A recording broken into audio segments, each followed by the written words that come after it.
To essential financial principles. तो क्या है ऐसे प्रिंसिपल जो बहुत एसेंशियल है? एक सबसे बड़ा प्रिंसिपल ये है कि हमें समझना असेट्स के बारे में। ठीक है, प्रोडक्टिव असेट्स क्या होती हैं? जनरली लोग क्या करते हैं कि अपने बिजनेस में असेट तो क्रिएट करते हैं, वो प्रोडक्टिव नहीं होती। प्रोडक्टिव असेट्स का बहुत बहुत बहुत बहुत महत्व है। तो आज हम लोग बात करने वाले हैं प्रोडक्टिव असेट्स के बारे में, कि कहाँ गलतियां होती हैं और कितना ज्यादा इंपॉर्टेंट है प्रोडक्टिव असेट्स, जिसके बारे में हम लोग बात करने वाले हैं। जो हमारा हायर आरओआई आता है हमेशा उन संपत्तियों से, उन उन एसेट से आता है जिसमें हम निवेश करते हैं, है ना। तो अब जैसे मान लीजिए, मैं एक एग्जांपल लेता हूं कि अगर मान लीजिए कि मैंने अपनी संस्था के लिए लोन लिया, है ना। तो लोन मुझे मिल रहा है 12% से, यानी 1% महीना। और मेरी जो इनकम है जिसमें मैं लोन लगाने वाला हूं, जो पैसा लोन का, वहां पर मुझे मिल रहा है 9%। जो मेरा प्रॉफिट है 9%, और जो मेरा लोन है वो 12% का है, तो मेरा तो 3% घाटा होगा ना। तो ऐसे में मैं क्यों लोन लूंगा, मैं क्यों ऐसी चीज लूंगा? जनरली क्या करते हैं लोग, फाइनेंशियल डिसीजन सही नहीं लेते। उनको लगता है लोन तो मिल रहा है, ले लो फटाफट लगा लो। तो लोन किस चीज के लिए लेना है? अगर मैं लोन ले रहा हूं और मैं 12% के इंटरेस्ट पे लोन ले रहा हूं, अपनी मेहनत भी लगा रहा हूं, और मुझे 20% का फायदा मिलता है, नेट कम से कम 20% बचता है, तो मुझे लोन लेना चाहिए, ताकि मैं 8% का रिटर्न ले पाऊंगा। बैंक्स को मैंने 12% दे दिया, 8% बचा लिया। तो ये समझना है कि हम जो जो भी अपनी असेट क्रिएट कर रहे हैं, जो डिसीजन ले रहे हैं, फाइनेंशियल डिसीजन ले रहे हैं, तो क्या वो डिसीजन हमारे फायदे के लिए है, हमारी संस्था के लिए, लॉन्ग टर्म के लिए? ऐसी एसेट क्रिएट कर रहे हैं जो हमको फायदा देती है ना। हमेशा कॉस्ट और यूज को समझना है। कॉस्ट एंड यूज क्या है? कि आपके द्वारा लिया गया जो लोन है ना, ब्याज का मीटर, वो 24 घंटे चलने वाला है। आप सोचो, बैंक से अगर मान लीजिए आपने 1 करोड़ पर लोन लिया है, तो उसका ब्याज, अगर किसी के घर में कोई डेथ हो जाए, या किसी घर में कोई बैड सिचुएशन हो, या कोई बीमार पड़ जाए, किसी वजह से परफॉर्म नहीं कर पाए, तो बैंक ऐसा बोलती है कि नहीं नहीं, हम तो ब्याज नहीं लेंगे साहब, आपके यहाँ इतनी बड़ी घटना घट गई, अब हम ब्याज आज नहीं लेंगे। ऐसा करते हैं क्या? बैंक का जो ब्याज का मीटर है, वो 24 घंटे चलता है, 7 दिन, लाइफ लॉन्ग। और आप जो बैंक से असेट खरीदते हैं, यानी आपने एक मशीन खरीदी मान लीजिए, और मशीन जो है आपने बैंक से लोन पर ली है ना। आपने अपनी संस्था में मशीन ली है, जो मशीन आपको पैसा देने वाली है, कमा के देने वाली है। तो जब आपकी संस्था, जब आपकी फैक्ट्री चलती है, यानी आपकी फैक्ट्री का टाइम अगर मान लीजिए सुबह 8 बजे से शाम के 6 बजे तक है, या 12 घंटे है, तो आपकी मशीन 12 घंटे तो काम करके पैसा कमा के देगी, लेकिन बाकी 12 घंटे खड़ी रहेगी, कमा के नहीं देगी। पर आपका ब्याज का मीटर तो 24 घंटे चलता रहेगा। तो आपको ये समझना है कि आपको जो प्रोडक्ट लेना है, उसमें उसकी कॉस्ट कितनी पड़ रही है हमको, और उसका यूज हम कितना कर पा रहे हैं। इस आधार पर जब आप डिसीजन लेंगे, तो आपका जो है ना, आपको फाइनेंशियल डिसीजन सही ले पाएंगे। ये छोटी छोटी पर बहुत बड़ी बड़ी बातें हैं, लोग समझ नहीं पाते हैं, है ना। Choose wisely. आपको बहुत ईमानदारी और बहुत समझदारी से चूज करना है इस बात को। क्या चूज करना है? कि संपत्ति जो होती है, उसको हमारी जितनी भी असेट्स है, वो आय उत्पन्न कर रही है कि नहीं। जितना हमने लोन लिया है, जितना हमारे लाइबिलिटी हमारे पर है, उससे ज्यादा हम अपनी संस्था से, अपने एम्प्लॉय से, अपने मशीनों से, अपने सारे जितने असेट्स हैं उनसे आउटपुट ले पा रहे हैं कि नहीं। अगर आपने बहुत सारे कर्मचारी रख रखे अपनी संस्था में, और उनको ट्रेनिंग नहीं दी, उनको सही सिखाया नहीं, तो वो बैठ के गप्पे मार रहे हैं, और वो अपना पर्सनल कुछ कर रहे हैं, तो आप सोचिए कि आपके जो इतनी मेहनत से जो आप संस्था को आगे बढ़ा रहे हैं, उसमें इतने सारे कर्मचारी बैठ के जो टाइम पास कर रहे हैं, और वो ये सोच रहे हैं कि आप, हम तो आ गए काम पे, आप समझदार मालिक हो तो काम करा लो, नहीं तो हम बैठे हैं। वो अपनी पर्सनल चीजें कर रहे हैं उसमें। और अगर आप इसको मैनेज नहीं कर पा रहे हैं, तो आपकी संस्था घाटे में चली जाएगी। तो इसलिए आपको देखना है कि आपका हर एक कर्मचारी अच्छा परफॉर्मर हो, वो शक्ति दाता हो। अगर वो नया है, तो वो पावर गिवर हो, शक्ति करता हो। किसी भी हालात में वो आपकी पावर डिस्ट्रॉयर ना हो, आपका शक्ति नाशक ना हो। किसी भी हालात में वो आपकी पावर किलर ना हो, वो आपकी शक्ति हरता ना हो। अगर वो शक्ति हरता है, तो उसको बिठाना है, समझाना है, उसके साथ इंप्रूवमेंट की बातें करनी है, उसकी काउंसलिंग करनी है, उससे क्वेश्चन निकलवाने हैं। क्वेश्चन ऐसे करने हैं कि उसके दिल की बात निकले, कहाँ वो हर्ट हो गया, क्यों परफॉर्म नहीं कर पा रहा, कहाँ गलतियां हो गई। और उसके बाद उसको इम्प्रूव करना है, येलो से उसको फिर ब्लू में लेकर आना है, उसको शक्ति दाता बनाना है। अगर नहीं बन सकता, तो फिर रेड में डाल देना है, यानी उसको बाहर कर देना संस्था से। जो भी हमारी संस्था में रहेगा, या तो वो काम का रहेगा या काम का नहीं रहेगा।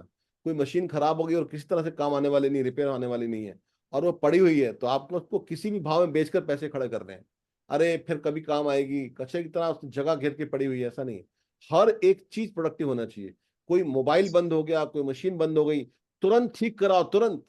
अरे क्योंकि वो हमारा पैसा खा रही है, रखे रखे बंद हो गई, काम नहीं कर रही। एक भी दिन ऐसा नहीं होना चाहिए आपकी मशीन बंद हो गई और ठीक नहीं हुई। आपको एक्स्ट्रा इंजीनियर्स, एक्स्ट्रा कारीगर, एक्स्ट्रा इलेक्ट्रीशियन रखने पड़ेंगे आपको। उनके सबके नंबर रखने पड़ेंगे कि कभी भी प्रोडक्शन कम ना हो, कभी भी कोई चीज में हमारी मशीन खड़ी ना हो, कभी भी हमारा फर्नीचर टूटा है तो तुरंत बन जाए, पंखे बिजली टूटे हैं तो तुरंत चालू हो जाए, ताकि किसी भी तरह से हमारी संस्था का लॉस ना हो। ये छोटी छोटी बातें बहुत महत्वपूर्ण है। इसको बोलते हैं कि आपको जो है ना अपने फाइनेंशियल प्रिंसिपल्स का ध्यान रखना है। आपकी संस्था की हर एक चीज एक असेट है, हर एक कर्मचारी का असेट है। हर एक ट्यूबलाइट, बल्ब, मशीनें, कपड़े, फर्नीचर, ये जो भी आपके पास रहता है आपका स्टॉक, वो सब का सब आपका एक एक असेट है जो आपको पैसा कमा कर देता है। आपकी जो संस्था है उसमें जो जगह है उसका पूरा यूज करना। ये नहीं कि कचरे की तरह सामान पड़ा है, वहां पर कुछ भी फैला पड़ा है। आपने अपनी संस्था में बहुत सारी जगह डेड स्टॉक से रखी रखी है या फिल कर रखी है। आपको पता है पुराने जमाने में जो किराने की दुकानें हुआ करती थी, उसमें पता नहीं क्या क्या माल भरा करता कचरे की तरह, और पूरा का पूरा माल इकट्ठा रखा होता था बोरियों के बोरियों में। तो कस्टमर डिसीजन नहीं ले पाता था क्या लेना है क्या नहीं लेना है, चूहे घूम रहे होते थे दुकानों में।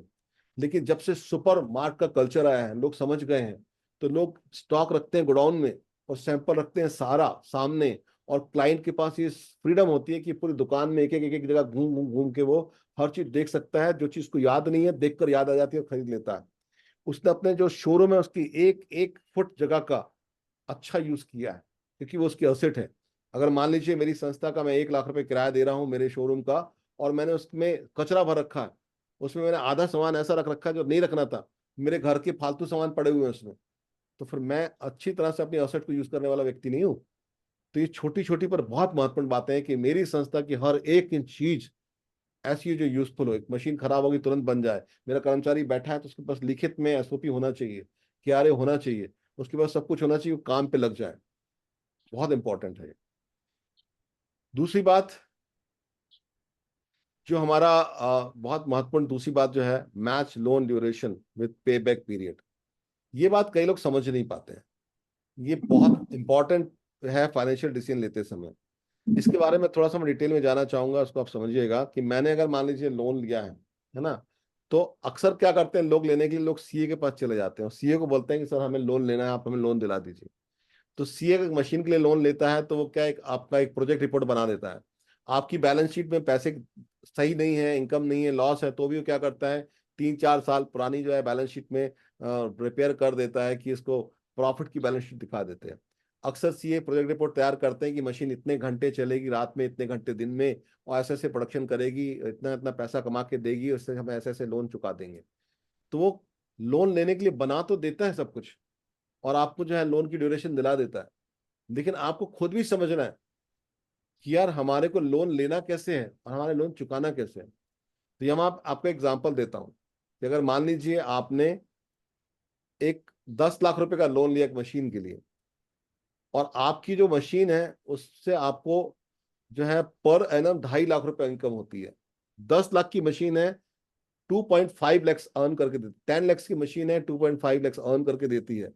तो आप सोचिए वो मशीन जो है अपनी कीमत निकाल पाएगी 4 साल में, 2.5 lakhs per annum into 4 = 10 lakhs. तो अब आपको जब लोन लेना है तो आपको 3 साल का लोन नहीं लेना है, क्योंकि आपको 3 साल में तो मशीन आपका आउटपुट दे नहीं पाएगी, रियलिटी नहीं है ऐसी। 4 साल में दे पाएगी, तो आप 1 साल एक्स्ट्रा ले सकते हैं। तो आपको जो है अपना लोन लेना है 5 साल का, ठीक है। तो हमेशा आपको इस तरह से कैलकुलेशन करना है। कई लोग क्या करते हैं 20 साल का लोन ले लेते हैं। ये 20 साल का लोन लेने की क्या जरूरत है भाई, क्योंकि आपका तो आप रीपे कर देंगे, है ना। ये बहुत क्लियर है इन बातों को समझना। जब तक हम इन बातों को नहीं समझते हैं तो हम सही डिसीजन नहीं ले पाते हैं।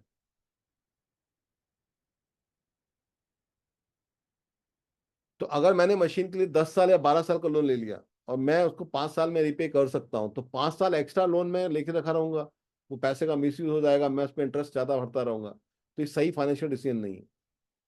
तो इसलिए आपको ये समझना होगा कि हमें किस तरह से लोन लेना है, उसकी ड्यूरेशन कैसे तय करना।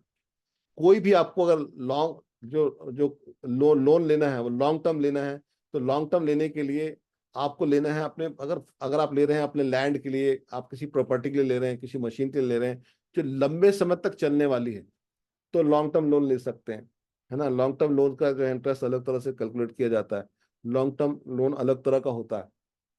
लेकिन अगर आपको शॉर्ट टर्म के लिए जरूरत है, आपको अपने स्टाफ की ट्रेनिंग करनी है, आपको कुछ करंट असेट्स लेनी है ना, आपका अभी इमीडिएट पैसा खर्चा आया है, और स्टॉक ऐसे लेना है जो आपका जो है बाद में जल्दी से रियलाइज हो जाएगा, या आपको पर्टिकुलर कोई ऑर्डर मिला हुआ है जिसको आपको पूरा करना है, तो फिर आपको सीसी लिमिट देना चाहिए, कैश क्रेडिट लिमिट, या फिर आपको ओवरड्राफ्ट लेना चाहिए। अभी आपका सीजन है, और अभी आपको जो है ये पैसा लेकर आप जो है आपके सीजन का जो है महीने 2 महीने काम निकाल सकते हैं, बाद में आप बस पैसा आ जाएगा, आप चुका सकते हैं, तो ओवरड्राफ्ट ले सकते हैं। उसमें हमें लॉन्ग टर्म लोन लेने की जरूरत नहीं है ना। और जनरली लोग क्या करते हैं कि लेते तो हैं सीसी लिमिट, और उसको लंबे समय के लिए खर्च कर देते हैं, यानी हमारे पास जो जो पैसा आया करंट, हमने जो लिए शॉर्ट टर्म के लिए पैसा लिया, उससे हम लॉन्ग टर्म की चीजें ले लेते हैं। अक्सर मैं लोगों को देखता हूँ कि वो बैंक में ओवरड्राफ्ट चल रहा था उनका, और उस पैसे से वो घर की गाड़ी खरीद लेते हैं। अरे बच्चे ने बोला था मोटरसाइकिल दिला दे, दिला दी मैंने। अरे वाइफ की इच्छा थी कार लेने की, ले ली मैंने। तो these are not the financial good financial decisions. ये आपको समझना है कि अगर आपके लोन चल रहे हैं और शॉर्ट टर्म लोन चल रहे हैं, और आपने पैसा उठा के जो है आप जो है यहाँ पर 10 लाख रुपए लोन ले रहे हो, 15 लाख की कार ले आए आप, तो ये कोई सही डिसीजन नहीं होगा आपका। तो इसलिए आपको ये समझना है कि हमें किस तरह का लोन लेना है, हमें समझना है कि किस तरह से हमें उसको यूज करना है, हमें समझना है कि उसको पे बैक पीरियड कैसे रखना है, हमें समझना है कि हमारी ऑसेट जो है वो फुल टाइम काम करती रहे, ताकि हम एक बड़ा ग्रोथ ले सकें। Yes. Okay. Oh great, fantastic. तो ये था हमारा फाइनेंशियल प्रिंसिपल्स को लेकर।